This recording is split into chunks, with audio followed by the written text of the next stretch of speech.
So why don't I make a start? My name is Alistair Farquharson, and I am the CTO of SOA Software. And we were talking a little bit about APIs and APIs as they relate to the data center specifically.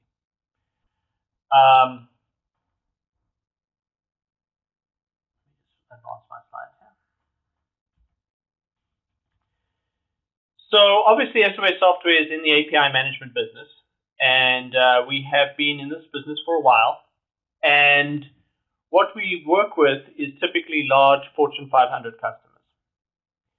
And what we see from our customer base is typically two core API use cases. And the first use case, or the first set of use cases, is probably around internal APIs. And one of these internal APIs is the Data Center API, and that's the focus of today's presentation. I'm going to be talking quite a bit about that and how it all fits together. But we also see some other use cases that I think are worthwhile noting because they set the context and they also help illustrate the point. So when you look internally and the internal use of APIs, we certainly see the Data Center API, but we also see a Platform API. And what the Platform API is customers that are building out an internal architecture around potentially an automated cloud-based environment, and they are putting together a set of shared APIs or shared services that compose ultimately a Platform API. And the way that this is kind of taking form within organizations is they come up with a standard cookie-cutter way of deploying applications. And then they also come up with a way of publishing a set of horizontal and vertical APIs that are shared amongst all of the app developers. And the app developers will basically go in, provision an instance of the platform, and build apps on top of that platform, and through that either expose or consume APIs. And the way that I like to look at that is almost as a reinvention of a service-oriented architecture. It's leveraging, or it's doing, service-oriented architecture with APIs. And this to some people might be a strange concept, and to others it might be natural. But basically, if you think about service orientation, it's not a technology choice. It's more of a mindset about how do you actually reuse, how do you actually build applications internally, and how do you integrate those applications within your environment. So if I look at the Data Center API and I look at the Platform API, I see them as instances of organizations trying to do a service-oriented architecture and focusing on either the operations and infrastructure or the application development lifecycle when they are doing so. So we see a lot of internal API use cases around either SOA related or around a Platform API or a Data Center API initiative. If you think about the demand that mobile applications and web-based applications are placing on back-end apps, and the fact that all of these things are presented as or integrated using APIs, you can see that API has become the new way to do application-to-application integration. Mobile applications are consuming back-end APIs over HTTP using JSON and a REST style of invocation. And web-based applications are turning that communication mechanism as well from a traditional server-side MVC model to a client-side MVC model that is really reliant on and depends on a REST JSON style of API. In the future, we're going to see lots of other things come out, right? So you're looking at WebSockets, we're looking at Thrift, we're seeing other ways that people are technically implementing APIs, but they're still just APIs. A different technology choice that customers have to embrace.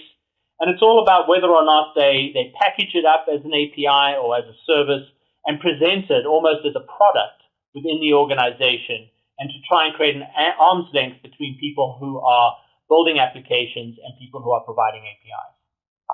So when we talk to our customers, we see a lot of internal API use. And then we also see a lot of external API use. We see typically two different kinds. The first one being B2B APIs. So organizations are using APIs to attract partners, to build up a channel, to integrate with their partners' systems, to create different kinds of syndication mechanisms, or to create mobile app integration mechanisms. And all of these things are changing the landscape of B2B and B2B integration. It's gone from EDI to XML to JSON, and it's going to go forward into new technology sets. So we see a lot of customers exposing APIs simply because their partners are using mobile and web channels that fundamentally need and are fundamentally architected around APIs, JSON REST style APIs. And also the technology sets that the partners are using are more API native. They're better at using REST and JSON than they are potentially at using XML and SOAP. So we see a lot of B2B API use, and this probably drives the majority of what we do as a business, because we're largely focused on enterprise, we're largely focused on IT, we're largely focused on an extension or a reinvention of SOA. The other bucket of bits is the public API. And this is organizations that are exposing the API as a first order, as a digital channel alongside or along with their website, and are putting it out into the public and trying to generate demand and generate a new channel for their business. So this is akin to the Facebook, the Netflix, and all of these people who are putting out public APIs into the Wild West, essentially, and promoting them and marketing them as a channel to the public, to the consumer, to the end user, to an app developer sitting in his garage, or potentially to other B2B partners. So it's kind of an extension or an opening up, I guess, of what might start as a B2B initiative and then ultimately become a public initiative. We're also seeing organizations go backwards and first launch a public API because it's sexy and cool, and then focus on how do they really make money and end up having a B2B API. And we've seen that play itself over in the marketplace. So this is at least our impression of the market. We're seeing internal APIs and we're seeing external APIs. And when we look at internal APIs, we're seeing how people are reinventing SOA with APIs, and how they're reinventing their data center and cloud, and how they're reinventing their internal app development platforms with API. So we're going to have a couple of other presentations that also tackle these other things, and you can come and see us at conferences as well and listen to me talk about these things. But for this presentation, I'm going to focus primarily on the data center API. So without further ado, let's talk about the data center API. The goal of the data center API is to optimize utilization, gain competitive advantage, ensure flexibility, and manage risk. So I'm going to talk about all of these things in detail, but let's just talk about it generally first. So the idea here is that an organization is building out a lot of cloud, a lot of software-defined networking, a lot of storage, a lot of security and other utility APIs. And they want to actually create these APIs and expose these APIs internally to allow people to build new controllers and new next-generation applications on top of that API. Applications and systems that are fundamentally aware of and can control their infrastructure. Even if you don't do this consciously, every single vendor that you're interacting with, whether it be companies like Service Mesh or OpenStack or vSphere or Amazon or Floodlight with their northbound APIs, or storage APIs provided by vSphere or Amazon or Drupal, security and utility APIs, all of these systems, if you haven't sort of wrapped your head around it yet, all of them expose APIs. So if you take those APIs and you publish them and you abstract them from your organization, you can effectively put together what is fundamentally a data center API, a programmable interface for your data center that controls cloud, network, storage, security, and other applications that sit within your data center. And then on top of that data center API, you can build cool new things.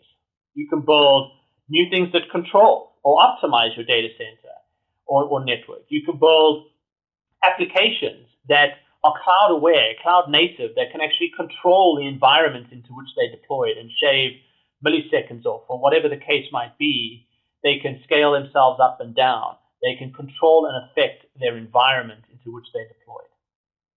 So the data center API is a way that people can expose these different platforms and essentially allow them to optimize the utilization of their cloud infrastructure, which is probably the number one goal of cloud in general. It also allows them to gain competitive advantage by building cool new next generation applications. It gives them the flexibility to actually abstract or divorce themselves or isolate themselves from different cloud vendors and different SDN vendors and different storage vendors, and through that ultimately lower their risk. So if they can go from the top down and build a data center API that's namespaced or is specific to their organization, then they can mediate between their data center API and whatever the ultimate provider is of that API. It gives them the ability to arbitrage and to control who and what they're using. So hopefully I haven't completely taken the wind out of my next three slides, but let's go through these things in detail. So the first one is around optimizing utilization. So the idea here is that you control and manage all the APIs exposed by your data center vendors. And this covers virtualization, storage, network security, and other applications that you have in-house. I guarantee that a lot of these vendors that you're using today, I mean, all the cloud vendors that I can think of, the SDN vendors, etc., they expose APIs. They expose REST APIs. They're all funky, and there's a lot of white space in there, and there's holes, and there's problems, and there's vendor lock-in, and all of these kinds of things. But at the end of the day, all of these guys are exposing APIs that you could actually leverage yourself. So the idea here is that you create this data center API platform designed from the top down. So put it in your namespace as an organization, or pick up something that is at least an open standard. So you can go and you can put OpenStack or something on top of other cloud vendors. And the idea here is that you can productize your data center API internally. So you build the API and you market, provision, support, and analyze what and who is using that API and what are they using it for, and ultimately promote and develop new command and control apps to optimize your data center utilization. So the idea here is that as an IT organization, as an infrastructure organization within IT potentially, you build a data center API, and then you productize that, and you then market that to the rest of the organization. So you create kind of an arm's length relationship between the infrastructure and the APIs that control the infrastructure and the apps that are leveraging those APIs. And you create a marketplace where people can collaborate around the development of apps and control and command applications on top of that API. And that's going to give you the ability then to leverage interesting ways to utilize your data center capacity or your network capacity, and hopefully report on and provide visibility into what and how you're using it. So let's look at the next set of things around competitive advantage. So let's assume that you've gone and you've created this data center API and you've marketed it within your organization. Now what you need to do is you need to create a social developer portal, an API storefront, so to speak.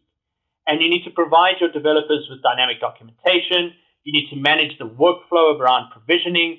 You need to provide potentially OAuth as a security infrastructure to allow people to build the next generation of cloud-native applications that are aware of and can control their environment. So what this does is it basically allows you to build cool new apps that leverage and optimize the way that they use the data center. You can then provide policies and controls. I mean, the basic problem is that if you give these people power, they are going to, or if you give them an inch, they're going to take a mile, right? So you're going to have a whole bunch of badly behaved applications that consume your entire data center before you even know it.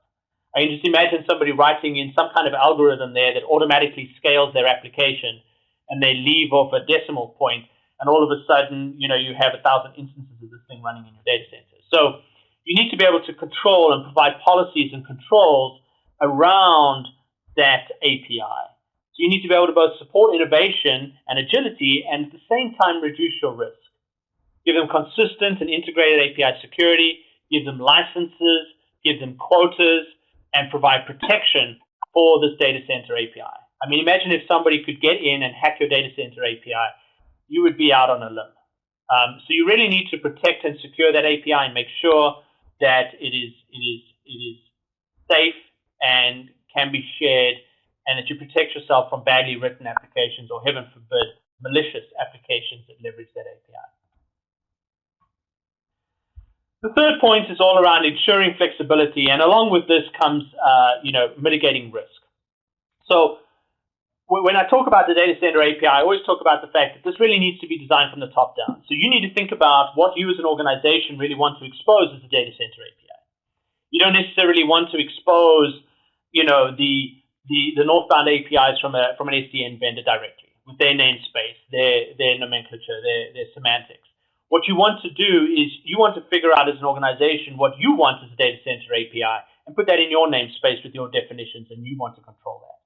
So design that from the top down, and then orchestrate the API calls across the back end. So abstract yourself or provide a layer of logic to simplify the complex control tasks. I mean, if you look at just the sheer amount of white space that exists in the SDN space and the storage space and the virtualization space, there's gaps there that you might have to fill with orchestrations or with control applications that you build yourself to create this data center API.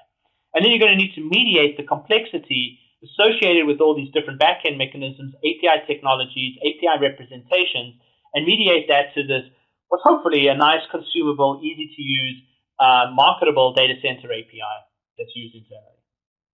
And then this data center API must actually allow you to build cloud-native applications that are abstracted from specific vendor implementations. So if you pick up a particular vendor for SDN or for cloud or for storage, you don't want to be tied to them. And if, as an application developer, you are actively using their API directly, you're going to run into trouble. You're going to be tied into a particular vendor. So you want to lower the risk by decoupling your business from your technology processes or your IT decisions on the back end. So let's look a little bit at the data center API and kind of the high-level architecture of what the thing looks like. So the data center API is an API that's listed and published and marketed in a developer portal of some kind. And I'll talk about what we offer later on in this space. But the API platform needs to offer a whole set of capabilities, from security to metrics to licensing to OAuth to the toolkits to provisioning, lifecycle management, all of these kinds of capabilities. And it needs to provide you with the orchestration and mediation to all of these back-end APIs. And you can pick up different kinds of APIs for different purposes. So let's have a look at these.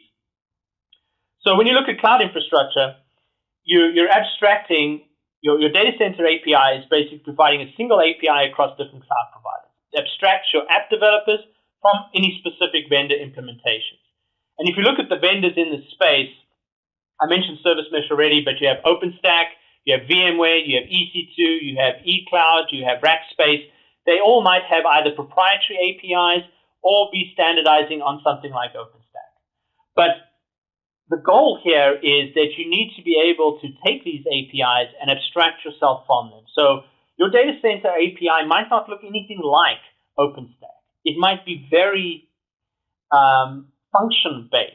It might abstract a lot of the technicalities and the details around provisioning individual VMs. It might just be, say, hey, provision this app, and all the details of the wiring and the virtual machines and all of the low-level stuff is completely abstracted at the data center API point.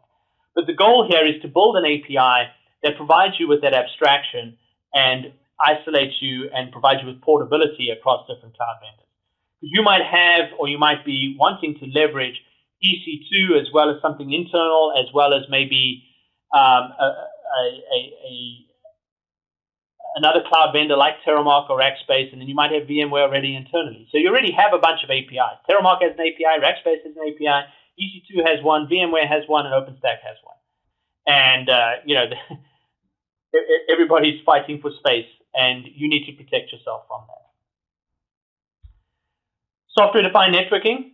I mean, basically, again, you want with a data center API, you want to be able to leverage a single API across whatever comes out of the SDN space. The SDN space,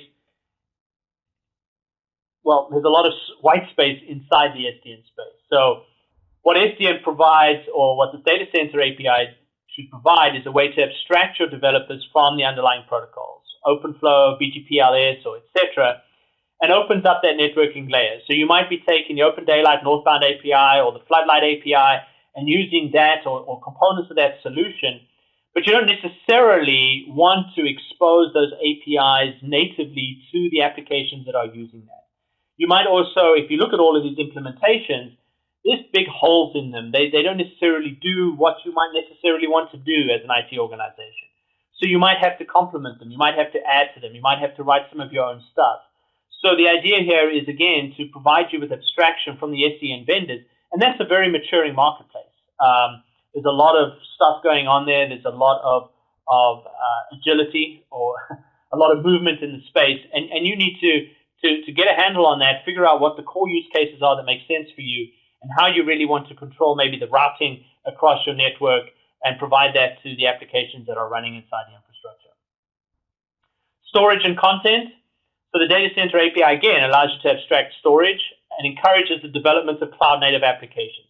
Applications that use native storage are a problem. Applications should start using a storage API. And, this is kind of fundamental to the ability to actually move your applications, which is part of the definition of being cloud native. You're no longer aware intimately of the infrastructure that you're running on. So you need an API that's going to abstract multiple storage systems, whether they be file system, database, FTP, S3 from Amazon or CloudFront, Akamai as an SDN vendor, or other SDN vendors like Edgecast, or Rackspace Cloud Files. Everyone has a storage API, but you don't want to necessarily write applications that are closely tied or closely coupled to that storage API, because then you're never going to be able to move it. So the idea here is to create a storage API or a contents API or both, and give you the ability to transport and move between the different systems. So what we do for our customers is we work with them to figure out what are the components of this data center solution. We take our API platform, we couple it with the Drupal storage API, for instance, or other storage APIs with the Floodlight or the other northbound APIs for SDN, a cloud vendor such as Service Mesh or others that provide these APIs, and we work with our customers to create what they want out of a data center API. And then we provide a set of capabilities on top of that API. Let me talk about those briefly. So, excuse me. Our API platform provides a set of fundamental capabilities. Starting from the bottom, it provides lifecycle management. And there are a lot of aspects around lifecycle management that are vital. App lifecycle, API lifecycle, provisioning lifecycle, development lifecycle. And I'll talk about these briefly. Then you need service integration. So you need to be able to speed up and simplify the development of this data center API. So you want to be able to integrate these things. You want to be able to do orchestration, mediation, transformation, those kinds of capability that fall into that service integration space. You also want to be able to secure and protect your systems. And this is provided by a set of gateway services. So quality of service, denial of service, script injection, SQL injection, all of those kinds of protection and security services, OAuth, HMAC, whatever they might be, are provided by a set of gateway services within the architecture. Then there's developer engagement. The whole thing about APIs and what I believe is core to the reinvention of SOA is the creation of the API as a product and the adoption of the API by the business or part of the business and the marketing and the promotion of that API. The reason that APIs are successful, I believe, is because they are productized and there is a supplier and consumer kind of concept around an API that's very explicit, and there's an arm's length relationship between that consumer and that provider of an API. Nobody goes to Facebook and says, hey, please change your API. It doesn't work the way I want it. Facebook goes out, they put some research in, they build the API, they launch it as a product, and people adopt it.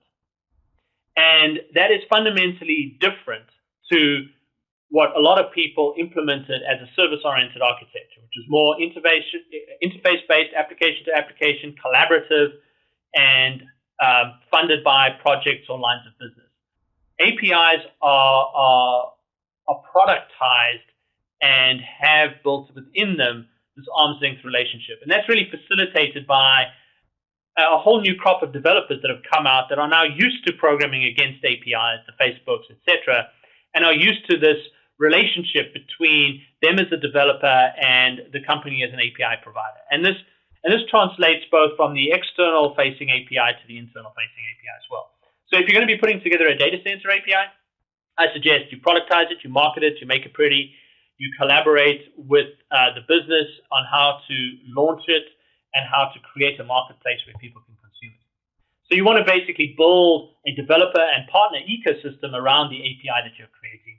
And then last but not least, you need to get some analytics. What is this thing doing? What are people using? How are people using it? And what does the next version need to look like? So let's look at the lifecycle management or program management around APIs. So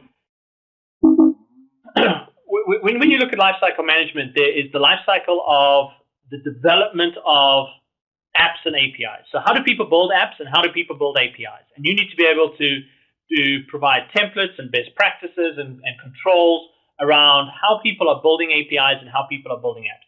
And this is very pertinent when it comes to the data center API. You need to understand, or you need to control the versioning and the life cycle of the data center API, and you need to understand exactly what the impact of change is for any one of your backend centers. You're going to be building some glue in the middle to expose an API or to put something together, or you're going to be doing some orchestration. You need to understand what is the relationship between the data center API and all of its components and all of the vendors that are providing those components. You basically need a map that shows you the way. You also need to be able to disseminate the best practices and templates to the developers that are building APIs and building apps that are using your data center API. You need to control the approvals and the workflows around both the apps that are being built as well as the API, and as well as the API's production lifecycle as it moves from dev to staging to production. What is the workflow? What is the lifecycle around that?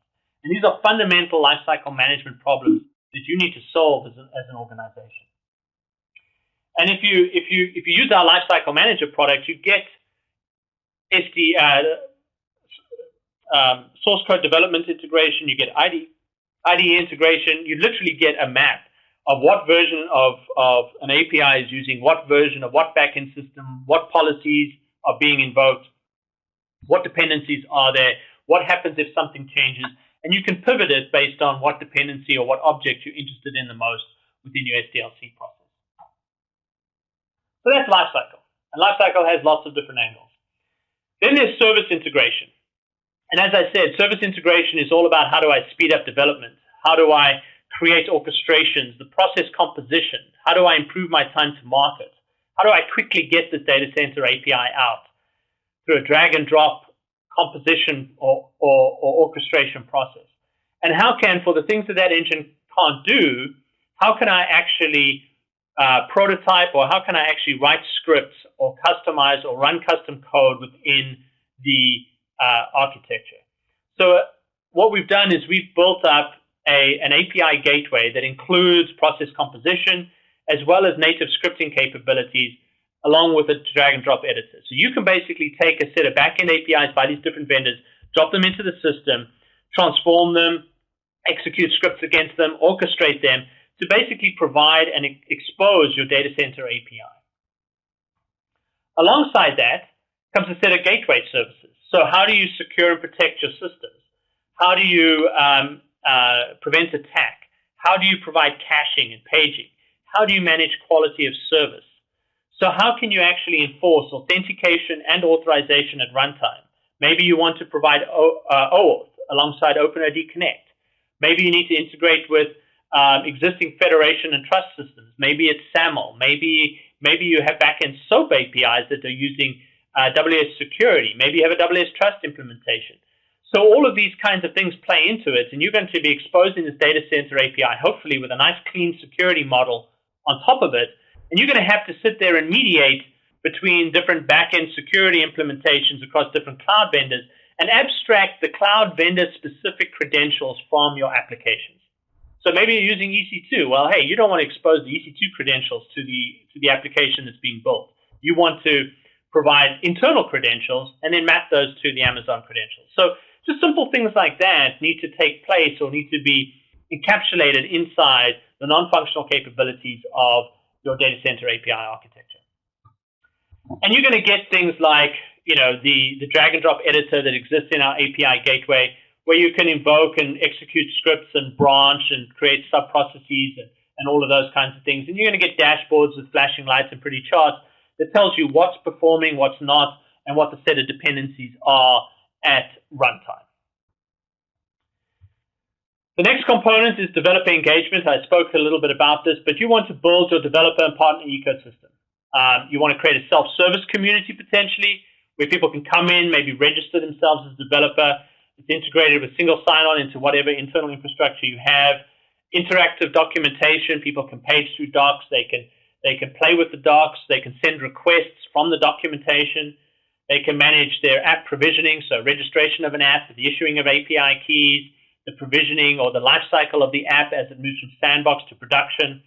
Integrated testing, so how can they send test requests, see what the response is, build their app. Basically, simplify support for you as a data center API provider. You're going to be exposing this API. You don't want to be bugged all day, every day, with requests for docs, with requests for sample messages. It needs to be all there. Developers need to be able to get involved and participate in a community around the app development of apps around your data center API. Then last but not least, analytics. You need to measure the impact of your program. Who's adopting it? Have you improved the speed of development? Can you provide for visibility and performance and consumption? Give these developers the ability to debug their apps. What's going wrong with the particular developer's app? So they're going to phone you and say, what's wrong? You need to provide the ability to give ad hoc analytics. So maybe you want to know how much storage is being used. So all of these kinds of analytics and charts and reports needs to be driven or driven up into the business through the analytics capabilities. So I've spoken quite a lot about the developer engagement. I think that, and I've mentioned all of these points before, I've talked about productization, and I've talked about moving the center of gravity. But another way to look at it is you want to move from a culture of integration to a culture of adoption. So you expose this data center API, and people adopt it. And it's very much step number one, expose the data center API. Step number two, have people adopt the API. And you can collaborate on it. I mean, it's a product. It's going to evolve over time. But one of the problems with service-oriented architecture, traditional service-oriented architecture, not one that we ever advocated, but the problem with that was that there was a proliferation of these interfaces because everybody built an interface for a specific need and for a specific purpose instead of thinking about what they think should look like as a product. So it proliferated. And I know that everyone had good intentions about what to do with SOA and how to build good services, but there were budgetary constraints. There was a problem with the marketing and the publishing and the provisioning of those services. We had some awful things like UDDI that really mucked everything up. It wasn't human readable. And APIs give us that opportunity to reinvent a service orientation and move from this culture of integration rather to, and move to a better culture of adoption, move that center of gravity along.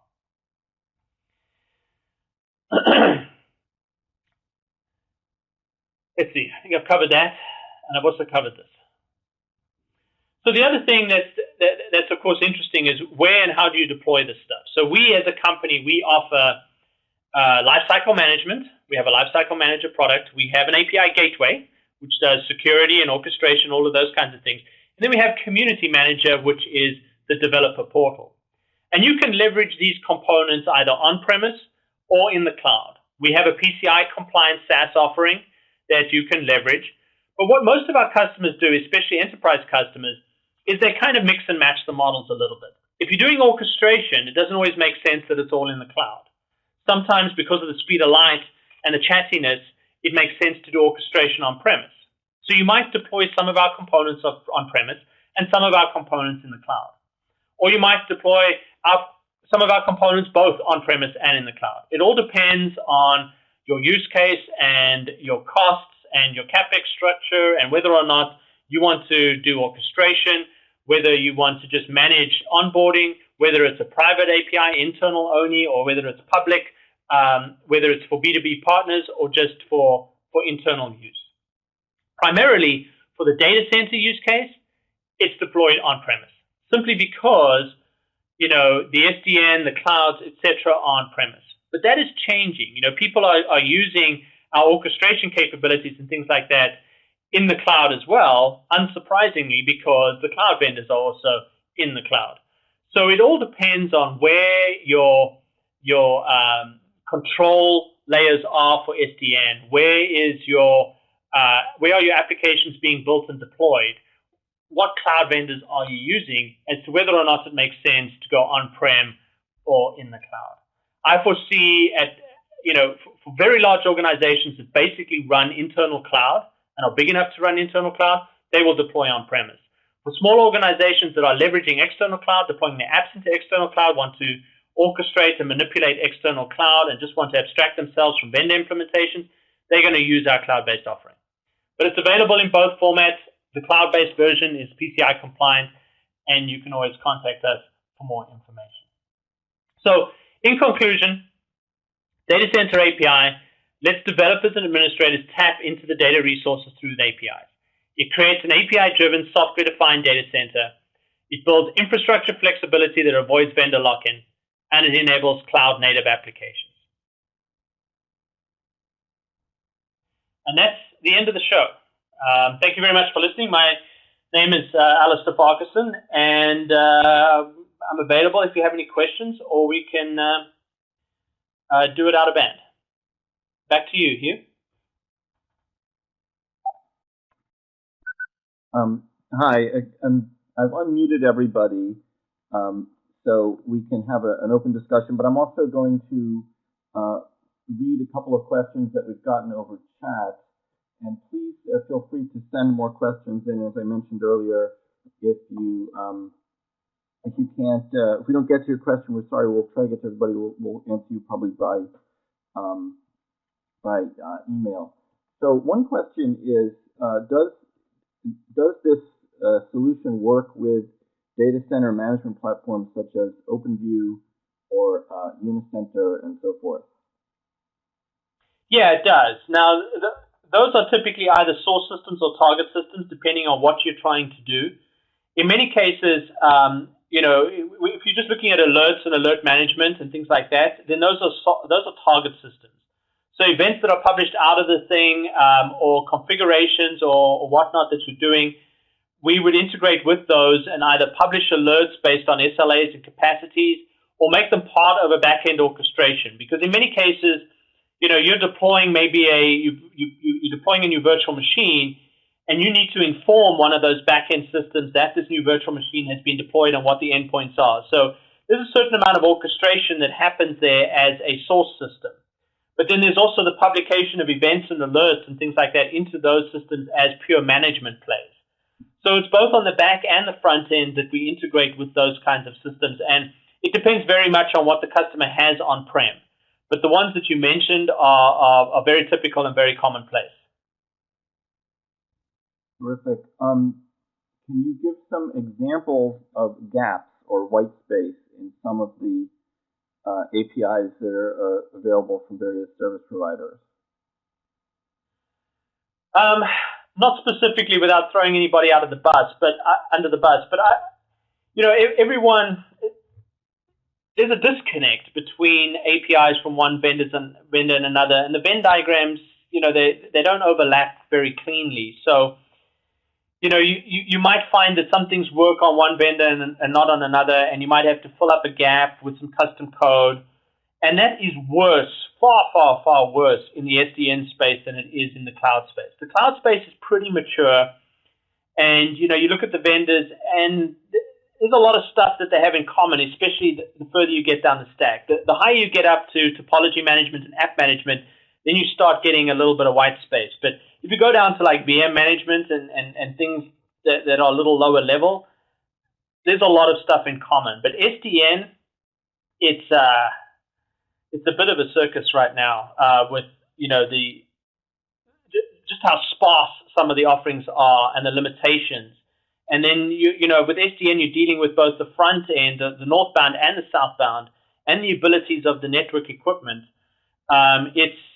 It's a challenge right now. So my suggestion to all of our customers is focus on really what you want to achieve, and you might have to roll out some infrastructure to get it done. You might have to have a greenfield kind of environment to get it done, and definitely focus on a couple of things that are going to give you a win in the short term, and make that part of your API. But it's very immature. Storage is better. There's quite a few storage APIs out there. It's fairly well understood. That's not so bad. Security is pretty good. It's pretty well understood. OAuth, OpenID Connect, that's pretty robust. We've got SCIM now for identity management, and it's pretty mature. It's just a matter of choosing, I guess, which standards you want on the north-facing side of things. But there are going to be gaps. So focus on what you want from a data center API, and then go down from there and fill up the holes that you need, or choose your vendors based on the holes that you have, and go from there. Great. Okay. Question says, can you give me an example of how a telco will monetize these APIs if they plan to open it?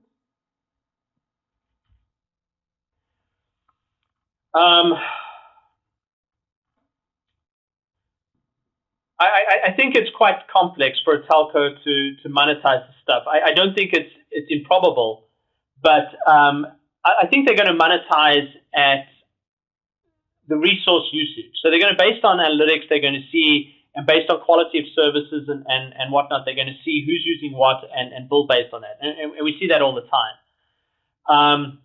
Directly monetizing a data center API is it's possible, and you would do that in our product by creating licenses. We literally have a thing called licenses, and associated with those licenses, you would create license terms, and associated with the license terms, you would associate quality of service policies.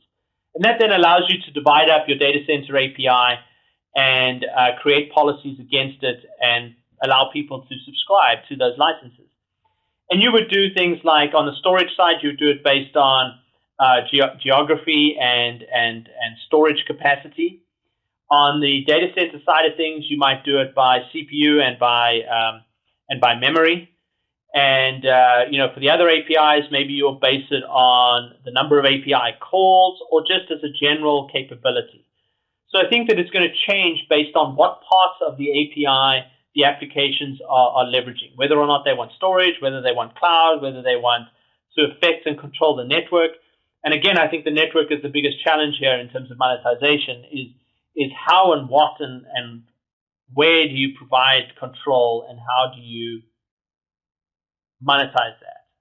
So there's a difference between monetizing the API calls themselves and monetizing it somehow on the back end or within some back end application.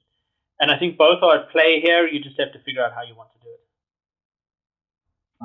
Okay, so there was another monetization question. It says, when using internal APIs, how would you monetize or get ROI on the API from a specific business unit? Well, that's where all of the reporting and analytics comes in, right? So you're going to, as a business unit or as a platform manager, you're going to see what business unit is executing what applications and what APIs they are fundamentally using. Then you need to internally figure out what is the return on investment for using the API rather than building it themselves. And that should be an easy calculation, right? Using the cloud is X cheaper than building it yourself, and so on and so forth. Using our storage is Y cheaper than going out and buying hard drives. And based on that dependency, that dependency map that I showed you first of all, or earlier on in the slides, you can see exactly what apps belong to what line of business and what APIs they are using and how much of those APIs they are using. And it's very, very easy then to actually derive a report, because you have that set of analytics. You know what they are using.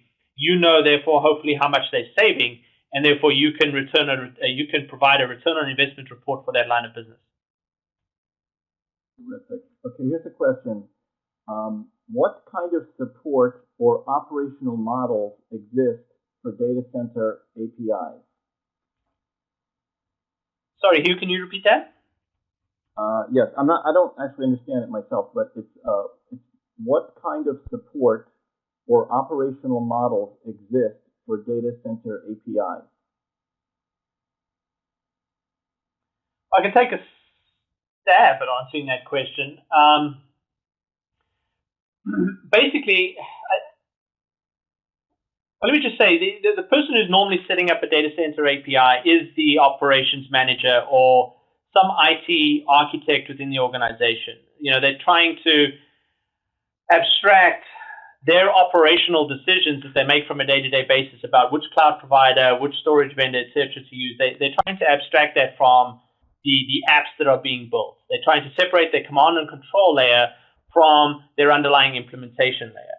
So it's being built and it's being deployed and it's being managed by that IT exec or that data center product manager, which is kind of an interesting role that we could discuss. But and the operational model is around building the data center API, managing the lifecycle of the data center API, integrating that data center API with the backend systems, negotiating with different vendors on the backend, managing the lifecycle of the apps as they onboard, managing and installing and running software like ours that provides you with the gateway capabilities, the orchestration capabilities, managing and operating the developer community. In other words, providing support and answering questions and writing docs and all of those kinds of things. So operationally, the day-to-day tasks are all around building and maintaining and versioning the API, onboarding applications and managing the workflow and lifecycle, and managing the developers inside the community. Okay. And keeping the lights on. Yeah. At the end of the day, you're running a service for your business. You're probably going to have 5 nines availability. It's going to require an infrastructure and a team to do so. Okay. Another question. Should we go for SOA implementation in the organization and then develop APIs, or can we implement APIs and then later at some point implement an SOA in the organization? Sorry, can you repeat that again, Hugh? Should we go for SOA implementation first and then develop APIs, or can we implement APIs and then later implement an SOA? So there's a couple of things here. I mean, one, you really want to build APIs from the top down or from the outside in. It's a coin phrase. And you want to build your API potentially independently of whatever backend systems you might have. And that's going to require some orchestration and definitely some rapid prototyping. So I like our scripting capabilities because you can go in and you can rapidly prototype an API, and you can host it in the container with some pre-canned request responses, and you can get that API looking the way you want it to look and maybe even build some test applications against that. The problem with anybody building a data center API, a platform API, or any API inside the organization is the product manager responsible for the API does not run the development life cycles of all the backend systems that they depend on. So they're going to be putting demands on those backend systems or just having to consume, mediate, transform, orchestrate the services that those backend systems already have. So, you know, to answer your question, you build from the top down and then you integrate with whatever backend services there are. That gives you your API, your right granularity, your right definition. It's built as a product. It's done appropriately, and you also decoupled then from all the back-end systems that are exposing heaven only knows what. I mean, we see SOAP over JMS, space delimited stuff over MQ. We see all kinds of things on the back end exposed by lots of different lines of business and development teams. But the idea is you want to get your API out there, and you want to get it as clean and as nice and as neat as possible. Okay. On the external side, what is the best way to promote your APIs to developers? What methods would you use, and how would you ask for feedback on the API? Well, it has to look like a storefront. You know, your API, you're going to go out there. Developers have a certain expectation of the API, the documentation around that API. The docs have to be super clean. The user interface has to be modern and usable. And I'm talking about the developer portal. And the user interface has to support collaboration. So it has to have discussion groups. It has to have chats. It has to have maybe even ratings and reviews. It has to allow the developers to see each other. They need to be able to see you. They need to be able to reach out and communicate. You need to be ready to support them with whatever technical help they might need. Even if it's internal, you need to think about, you know, what would this look like if I was launching it on the internet and allowing people to use it there. It has to have the right business messaging, the right branding, the right everything. It can't look amateurish or half-baked. It needs to be well supported, well documented, well managed. It needs to give visibility, it needs to have the appropriate availability, all of those kinds of things. Great. One person has said, great presentation, so I just wanted to share that with you, Alistair. What tools are available that can perform orchestration? Well, you know, orchestration is a lot of tools that can do it, right? And you can do it in different ways. I mean, you can think of scripting as orchestration if you push the envelope. But so for orchestration, of course, you can use things like service buses, process servers, traditional, you know, enterprise application platforms, all of these kinds of things. But what we've found is that these are very heavyweight. And when it comes to APIs, you're really focusing on stateless synchronous kinds of services and API calls over HTTP. And as an API product manager within an organization, you need to really be able to orchestrate and communicate across a lot of different backend standards like SOAP and JMS and XML. And you need to be able to orchestrate those calls to expose maybe a REST JSON API over HTTP. So when we look at orchestration, we kind of divide it into two layers. The first layer sits within line of business, and you know everyone has an orchestration platform already, especially in large organizations anyway. You know, and they're doing orchestration on everything from BizTalk through WebSphere to Oracle, and they're very happy with that. But the API developer, they need something that will take that and create their API. So we need to do orchestration at this level as well. It does not typically include business logic, or at least not a lot of it. That's typically in the back-end systems. It doesn't connect natively to back-end systems necessarily. It's typically composing a set of back-end services or APIs that already exist, making them simpler, enriching them, transforming them, things like that. That's not to say you can't use our orchestration engine to encapsulate business logic as well, but you need to make the trade-off between this lightweight orchestration capability and things that you need where you need to preserve transactionality across multiple systems with two-phase commit and all sorts of things like that. That needs to be probably isolated into your back-end lines of business, and they need to expose standards or close to standards-based APIs or services that you can then use and orchestrate to create new APIs. That keeps you agile without being beholden to the back-end SDLC process. Okay, so one final question. What is your process to create an API that meets specific internal or external needs? How do you develop a needs analysis to actually develop the API? Well, that's a business analyst question. I mean, you need to look at it as a product. I don't have time. We could take it offline, but I'm running out of time. But you need to look at the top down as to what your API needs to expose to meet the actual business needs and how to enable your app developers to get done what they need to be done. Either they want to make money, or they want to save money, or they want to be faster, or they want to. So they have a lot of different needs, and your API really needs to provide that as opposed to hinder that. And that's kind of the core of top-down or outside-in API development, and it needs to be RESTful, it needs to be navigable, HETIAS, whatever you really subscribe to, and it needs to provide the technology sets that the client is expecting. And then you need to then turn around and figure out how you're going to actually provide that by integrating with a bunch of different backend systems. But there is a methodology. We have an ebook on designing good APIs that you're welcome to take a look and download. That's a great segue I'm going to invite everybody to visit the SOA Software Resource Center on our website, soa.com. It's got a lot of interesting white papers and recorded webinars and so forth.